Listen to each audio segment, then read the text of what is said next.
காலையில் 6 மணிங்க. வெளியே வந்தாச்சு. சூரியன் உதிச்சுக்கிட்டு இருக்காரு. சரி கொல்லி பக்கம் போகலாம். ஏன்னா மாடையில் பட்டிலேருந்து எடுத்து வெளியே கட்டணும் இல்லைங்களா? இப்போ கிளம்பிக்கிட்டு இருக்கோம், போய்கிட்டு இருக்கோம். வியூ பார்த்தீங்களா சூரியன் எப்படி தெரியுறாருன்னு?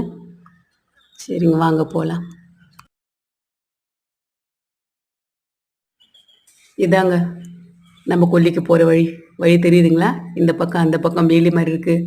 நடுவில் ஒரு ஒத்தடி பாதை போகுதுங்களா? இப்படியே தாங்க நடந்து போகணும்.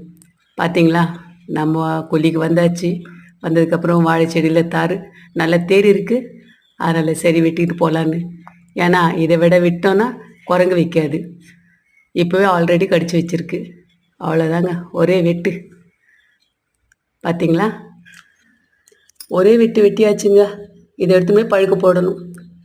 என்னங்க வாழைன்னு பார்க்குறீங்களா? கற்பூர வாழைப்பழங்க. ஒரு நாள் தான் வச்சுருந்தோங்க, நல்லா பழுத்துருச்சு. நல்லா இருக்குல்ல?